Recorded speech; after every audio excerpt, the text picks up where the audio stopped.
Welcome to the Zero Breach Zone, the ultimate podcast dedicated to safeguarding K-12 schools from cyber threats and beyond. I'm Andy. And I'm Phil, your co-host guiding you through the intersection of cybersecurity and education. Each episode, Phil and I will dive into conversations that matter, breaking down the latest cybersecurity challenges that schools face. And we're not doing it alone. We'll be bringing some experts in the field from the edtech world and beyond for interviews, getting their take on the most pressing issues. Plus, every episode will wrap up with a recurring segment, The Parting Tool, where we'll share a top tip or tool that you can start using immediately to stay ahead of breaches, phishing, and everything in between. So, welcome to the show. We're thrilled to have you here with us. Let's not just listen, but let's take some action. Connect with us on LinkedIn and other socials and join the conversation. Together, we can build a strong community dedicated to protecting our schools. Well, good morning. Welcome to the Zero Breach Zone. We are excited to be here once again here at FETC, recording live in person, and that's why you probably hear a little bit of the ambient noise around. The exhibit hall just opened up. This is Thursday of the FETC conference, and we're very excited to have some live guests for a change rather than remote guests. And our first guest today is Dr. Scott Bailey. He is former superintendent of Desert Sands School District, but he's been in education and been one of the most innovative superintendents that I'm aware of. And that's really nice when we have a partnership between the CTO and a superintendent and being able to have that relationship. You can really innovate and really make things happen. By the way, I'm Phil Hintz, your host, one of your hosts, and my co-host. I'm Andy Lombardo. And take it away, Dr. Scott Bailey. Tell us a little bit about your career and where you're going. What do you see happening next? Actually, I appreciate the honorary doctorate, Mr. Scott Mr. Bailey. Scott Bailey. And I am not a robot. All right. Just for clarification. Yeah, I'm Scott Bailey. I am a retired superintendent. I retired in July of 2022. My education path took me from a humble little farm town in the Midwest to teaching in Joplin, Missouri, believe it or not. Okay. Started out as a third grade teacher, school district about 8,300 students in the Midwest. Decided I would take an adventure and went west to Las Vegas. I worked in Clark County School District for 18 years, mostly as a school district administrator, 314,000 students at the time. So a little step up from Joplin, Missouri. After 18 years, I got recruited up to Washoe County, northern Nevada, which is Reno-Tahoe area. We had 6,500 square miles of attended zone there. The middle of Lake Tahoe was actually the end of our boundary going west toward California. And in Black Rock Desert, where Burning Man Festival is, was our eastern boundary. Fairly large school district, 67,000 students at that time.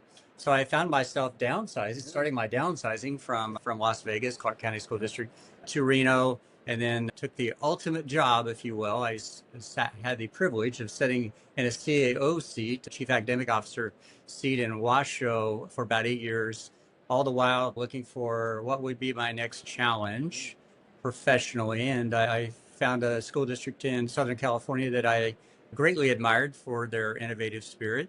That is Desert Sands Unified School District, as you described. That district, again, on the downsizing, had 27,000 students at the time. It's located in the Coachella Valley. There are 3 school districts: Palm Springs Unified School District, Desert Sands Unified School District, and Coachella Valley Unified School District. I think they roughly represent around 70+ thousand students in the valley. Along my education pathway, I challenged myself, some dendrite growing experiences, if you will, working as a university professor at Nova Southeastern when I was in Clark County School District, Las Vegas. Also put myself in the corporate atmosphere, which was a stint, about 6 years actually, part-time, when I was an elementary school principal, working at MGM Grand Garden Arena on weekends and evenings as much as I could.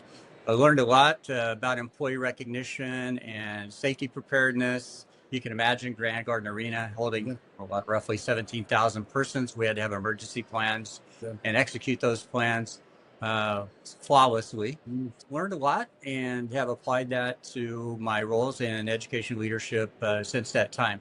And that took me up to my retirement, July of 2022. Wow. All right. That's tremendous.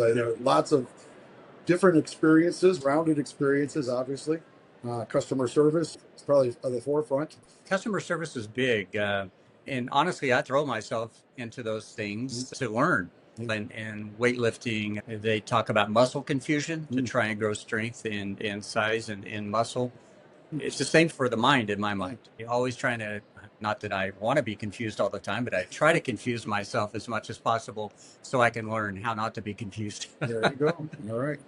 Handle any stressful situation, that sort of thing. Exactly. Tell us a little bit about either with Clark or with Desert Sands. And you mentioned Desert Sands being an innovative starting point, launching point. The word I'm looking for is incubator, innovation incubator. Yeah. What drew you, and what were some of the things that you did with the innovation? Absolutely. I can tell you what drew me. I had done a presentation in 2011 in the Coachella Valley at a conference, and I got acquainted with some of the Desert Sands staff and learned a lot about what was happening in the district at that time. So that was back in 2011. Okay. And they were already pretty innovative in their mindset, thinking about putting personal devices in students' hands and so forth. Fast forward to around 2016 when I applied for the position. I already knew the base was set because of the 27,000 students. Most every student had a device, but it was a perfect opportunity for me to come in and to work with the outstanding leadership and staff that they have, over 5,000 employees in that district, to move a step further. And that was connectivity. Not that it was popular at the time, but we were, as a cabinet, and I certainly was reluctant to put all our devices out 24/7 in students' hands, not knowing if they had connectivity, because you're actually exacerbating the gap, right? Yeah. Connectivity, those that have and those that have not. Frustrating students. Exactly. So as much as I wanted that to happen with the wonderful Dr. Kelly Mae Vollmer at my side, we decided to pull back and put some policy and procedure technology in place. So we worked through a public-private partnership at the time. I believe we used Red Rover to build some towers. So the way that worked is there was a heat map developed of Wi-Fi coverage, connectivity throughout our attendance zone, which was 752 square miles there in Southern California. We could easily see the cold spots where students likely did not have connectivity at home. And usually there's a parallel to or a connection to the socioeconomic status of those families. Hence my point. We didn't want to release devices until we knew we could safely say everyone had connectivity. So what we did is we retrofitted the old microwave towers on the school buildings in those locations and put transceivers on for Wi-Fi. We were able to acquire a piece of what I call the rainbow, the spectrum, to feed those towers. Hence, every student in those cold zones suddenly had a warm spot of connectivity. So we could honestly say we had connectivity throughout our 752 square mile attendance zone at that time. And lo and behold, and we had absolutely zero crystal ball on this, March 13th, the infamous Friday the 13th, when schools were closed of 2020, we actually were pretty quick to spool up online learning because we knew everyone had connectivity. We knew everyone had devices, and they were filtered, protected, and our teachers were extremely innovative in how they addressed reverse learning, broadcasting from a classroom to those students with our LFD configuration. So that's just one example of innovation. It's built into the Desert Sands DNA. We did a rebirth, a rebranding, if you will, in 2018, whereas we really looked with the community what we were and what we wanted to be, and that our core values were solidified, and innovation was one of those core values.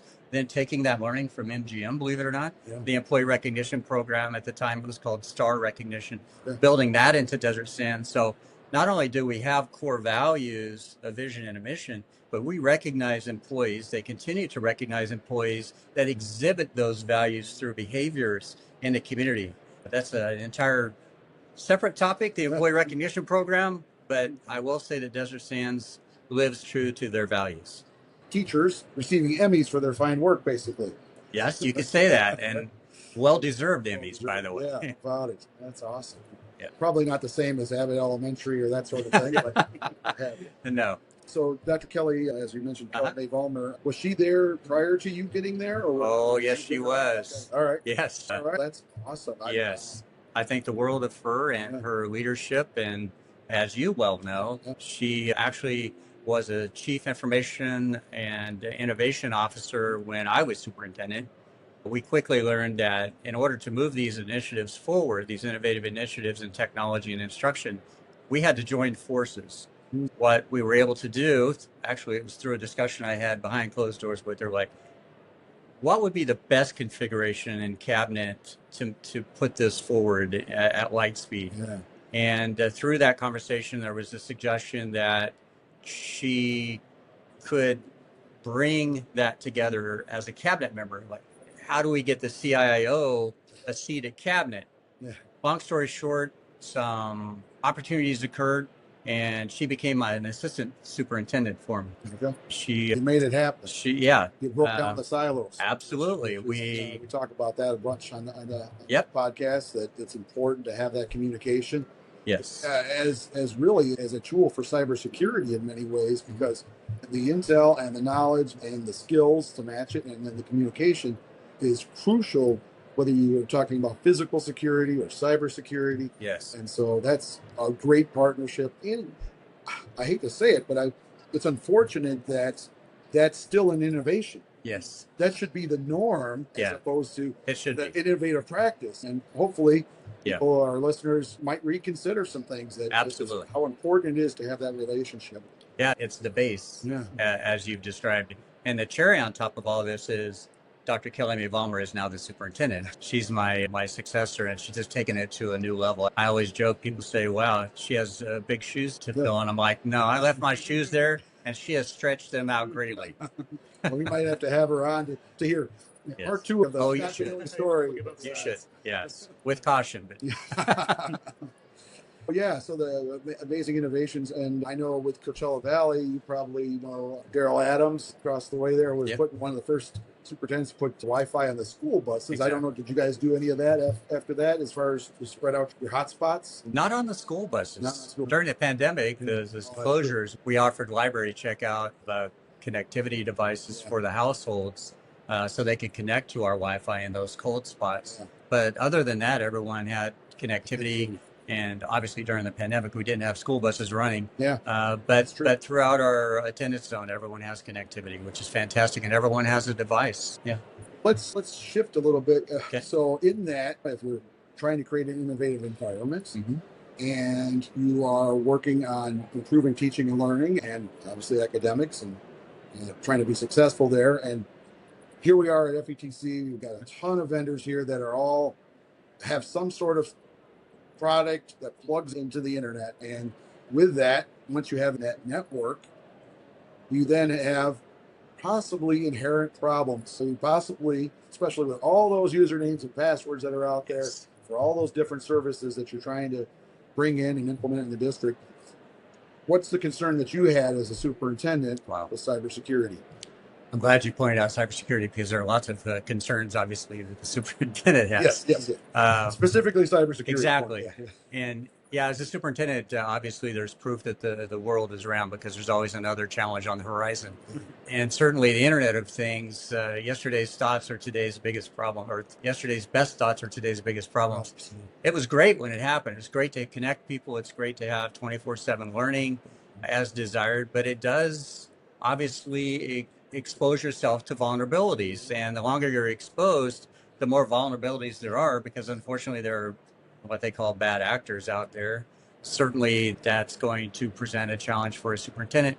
Just one of the things that could keep you up at night, for sure. But yeah, I am a big proponent of safety and security, largely from the experience at MGM, having served on the governor's task force in Nevada for safety and security. Obviously, people think of safety and security as a defensive structure.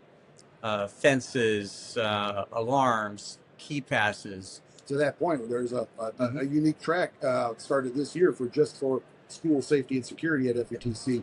It happens to be right next door to the cybersecurity. Exactly. Go figure. Yeah. Go figure. So yeah, it's very concerning. not only do we have a hardscape we have to defend, but now we have a cyberscape we have to defend. So it's like all these technology officers and superintendents, educational leaders in general, they're coming together as the cyber sentinels, if you will. By the way, I looked up just out of curiosity, if you were an Avenger with your pedigree, what your name would be.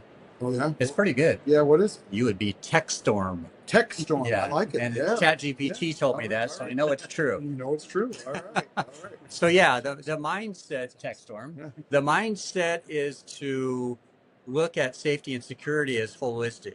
Not only is it physical, but it's virtual. We have to constantly be vigilant and on guard as sentinels to monitor our cybersecurity activity, to try and prevent breaches through education. The list goes on, but very much I'm a proponent that just as we do tabletop exercises and we have crisis response assignments for staff in the school district, we need a crisis response plan that includes cybersecurity as well. That is to include tabletop exercises. That is to include specific assignments for response. So yeah, holistic approaches to cybersecurity, to your point. Wow. So we've talked a lot about innovation and security don't always go hand in hand. So what are the things that you can give as lessons for ways to balance that need to innovate, need to iterate quickly, need to grow and fail and learn without being too risky or too dangerous, and still keeping in mind that data privacy and network access and infrastructure? What do you have any tips for how to balance those? Usually reaction is the hard lesson people learn. It's after the fact. So my tip would be to be proactive, as I just shared. I think a proactive move is going back with your emergency response team, your cabinet, obviously working with the board first, Board of Education in the school district, to define the need to bring a sense of urgency around that planning, a different thought, if you will, around safety and security and what that entails. For me, I would be having that discussion with my board as a superintendent. I would be bringing awareness to the board, to the community, to the staff. I would certainly bring my key players together and talk about present to them what would a crisis response plan look like if we include the cyber dangers that we currently are experiencing outside of the physical threats that we experience. I think it's a good point that you bring up about creating that urgency, because usually the urgency doesn't exist until you're in the reactive mode. Right. Trying to get the importance across. When you're building those relationships and those communication channels with your board and with your cabinet, does everybody get on quickly? How do you deal with holdouts who maybe aren't buying into that urgency and seeing really the impact? Sure. My strategy would be to have some early adopters, if you will, that can bring the awareness, maybe an ambassador. Each school site, like Desert Sands, over 30 schools, similar to what we did with rebranding, whereas we spooled up awareness and training for key staff at each site that can work within each building to bring the awareness as we start rolling out the training. The difficult thing is, in a lot of spaces, unless you're reacting to a crisis, it's a slow roll to get things out. But we're in a people business, so that's just understood, right? We want everyone, it's change. We want everyone comfortable with the change, to understand the why. It's always going to go back to the why. Like, why do we need this? Yeah. And it doesn't take long, honestly, to look at the media every day or a newspaper headline, XYZ school district was ransomware or hacked, or student data was stolen, those kinds of things. And to bring it into context with teachers, again, it's a human profession. If it were your child, like I'm a retired superintendent, but I'm also a new grandpa. I have 3 grandkids and another one on the way. I've been very blessed, but I also start worrying about my grandkids. Yeah. And God forbid their IDs are stolen at a young age and their credits wrecked, and by the time they apply for credit. Right. So I worry about not only their physical safety, but their cyber safety as well. Yeah. I think when you reach into people's hearts and minds, I worked with an assistant principal once who said, heart, hand, and mind will always lead you. And now I have that resonating. Okay, let's talk to the heart. Yep. The mind will come get the mindset set, and then the hand will do the work. heart, hand, and mind. I think those were some relevant suggestions. Well, I'm really happy to hear, because in our previous episodes, we've talked about the importance of tabletop exercises from a cybersecurity standpoint, and that it should be identical, if not at the same time, as a physical security tabletop. That you're practicing for not if, but when that When it's gonna exactly, happen. And so exactly. to hear that coming from you, that's another endorsement, and to hear it from the superintendent level, I think that's really important, because I hope our listeners, our superintendent listeners out there, will take that to heart and consider the tabletop exercises, so that you don't have to be reactive. You truly are proactive. I have to add, first of all, thanks for bringing awareness to your podcast. It's an important topic, but anyone that was in a leadership role March 13th of 2020, when they got that call or they saw an announcement that schools were closing, that's a shell shock, right? Yeah. And I still think back to that moment in time, and the same thing happens when you're ransomware, right? The superintendent, exactly. It's like paralysis. Yes. What do we do? Yeah. What do we do? So Paralysis by analysis sometimes. exactly. So if you've got that plan in place, just as if you had a report of an active shooter or a trespasser on a campus, you know exactly, everyone knows how to react, security knows how to react, staff knows how to react, communications knows how to react. All those pieces of the puzzle. All of those pieces of a crisis response plan need to be in place for cybersecurity as well, so that you're not in that shock mode, right? You know how to react immediately. Going back off that, and then what we just mentioned about tabletops, I went to a session the first day of FETC where it was on tabletops, and something they did that I thought was interesting that I'd never done before is they gave us a scenario, and instead of picking our actual role, we switched roles and picked another role in the district. So I'm a CTO, but I was the superintendent in that scenario. So if you're switching up roles on an exercise like that from the superintendent perspective, what are the things going through your mind as you're processing? How are you corralling all the parts of that team, all the parts of the plan, to be able to? Because I know what my priorities are. Starting with as a CTO, starting with containment and all that. So what are you thinking from a superintendent position? Probably a different form of containment, but my first call is going to be to the board president and with board members ultimately, to notify them of what's occurring. But I'm also going to be pushing the red button, so to speak, to activate my emergency response plan.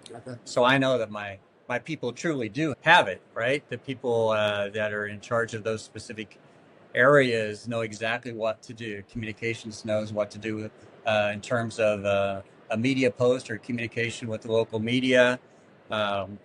We'd probably have communication with our county office of education, possibly the FBI. There would be a whole chain of events that would occur, just as if you had cybersecurity, insurance. Hopefully you have that, and hopefully it would kick in. Yeah, those are just some of the things that would happen. But as a superintendent, as I'm pushing that red button, I'm also contacting my board of education to make sure they're fully aware of what's occurring. And then I was fortunate enough to be trained at NIST for Baldrige. I was examiner in 2010 of Baldrige. So there are certain things you would do also, not only during the emergency, but after the emergency. We're going to have, some people call it after action or a wash, where you talk about what worked, what didn't work, how can we put this back together, a plan, do, study, act model, always for continuous improvement in play. So there's more to the general response, the initial response. There's also an after action response, so that you can continually make your plan better. Absolutely. And if I may add, debriefing almost, right? Debriefing. If I may add, that's one thing I've found. I'm blessed to work with District Administration Leadership Institute, led by Amy Dujon, who I just saw walk by, wonderful leader. What I found in small group conversations with superintendents through their superintendent summits throughout the nation, not a whole lot of conversation around cybersecurity. There's a reluctance for some reason that we're not having this conversation until after the fact. And even after the fact, once the school district name is in the headlines, it's hard for people to talk about it. So again, thank you for bringing awareness on the topic, but I would encourage everyone to be at the table. Just as we do a plan, do, study, act model in a district, we can learn from each other how we can build tighter defenses for cybersecurity in school districts. The Zero Breach Zone, that's our mission, really, here. Well, I like the mission. Hopefully go as close as we can, never have perfection, as close as we can to actually having a zero breach chasing the dream. Yeah, chasing the dream. So another thing that we do at the Zero Breach Zone is we always have a parting tip. And I appreciate your time here today. Absolutely. Taking time out of your very busy schedule, moving around this conference. But would you happen to have any parting tips or parting, when we say tip, or a tool, or that you would be interested in sharing with our listeners? Well, the obvious is next time I see you, I hope you have a superhero costume on that says Tech Storm. Tech Storm. All right. I like right? that. Yeah. I want to see that. Yeah. But so again, I think bringing awareness, but more than that, if you're afraid to put the toe in the water on the topic, there are some trusted partners available. The one I work with largely led by Avni Trivedi, the CEO, is TriVisual. And TriVisual works with a philosophy, secret recipe, if you will, people, policy, and technology coming together to protect education in that order. People first, Yes, right? yeah. That was Heard that intentional. loud and clear. Yeah, that's awesome. I appreciate that. So yeah, TriVisual, again, to bring awareness is the tool. You can contact TriVisual. Hopefully there will be a link. We'll get that link out there. So yeah, TriVisual will offer a quick start program where they can come in and do a quick analysis for a very low fee, a quick analysis of a school district's, I call it cybersecurity posture. Are you slunched over and not ready? Or are you loud and proud and standing up straight, ready for the next attack? So cybersecurity analysis provided by TriVisual, I think, goes quite a ways, identifying the vulnerabilities and then helping you through the process to address those vulnerabilities on an ongoing basis. That would be my second suggestion outside of your superhero costume, is to contact TriVisual, try and get that quick start assessment going so you know where you stand. Audit, maybe a Yeah, little bit of both, right? if it's tax time, I hate to say audit, but yes, Okay. an assessment of your cyber readiness. That's awesome. And you work as consultant with them? Yes. And get the word out? Absolutely. We'll help try to get that word out as well. I appreciate that very much. Great. Thank you for your expertise. Thank you for your service all those years in education. We had Dr. Cheryl Abshire on yesterday, and we talked about her years of service and the fact that it doesn't end. And that you're willing to keep learning and keep moving in that direction, and still be willing to give back. To the next generation. So thank you very much for that. And thank you very much for your time today. You didn't tell me I was following Cheryl Abshire. That's a lot to live up to. It is, but you're just fine. She's great people. She is. Thank you very much, Thank sir. you. And stay vigilant, my friends. As we always say, we always strive to be a zero Breach zone. Thanks for tuning in to today's episode of the Zero Breach Zone podcast. We hope our conversation left you feeling more informed and empowered to protect our K-12 schools from cyber threats. A big shout out to our sponsor, CyberNut AI, for making this podcast possible. CyberNut is committed to providing security awareness training designed for schools, helping educators and students navigate the digital world with confidence. If you want to learn more about how CyberNut can help strengthen your school's cybersecurity defenses, head over to their website, cybernut.com, and sign up for their training program. Together, we can create a safer online environment for everyone in our educational communities. And don't forget to hit the subscribe button. Connect with us on LinkedIn to join the conversation and help us build a strong community around cybersecurity and education. Join us next time on the Zero Breach Zone for more insightful conversations. Stay vigilant, stay ahead, and let's keep our schools a Zero breach zone.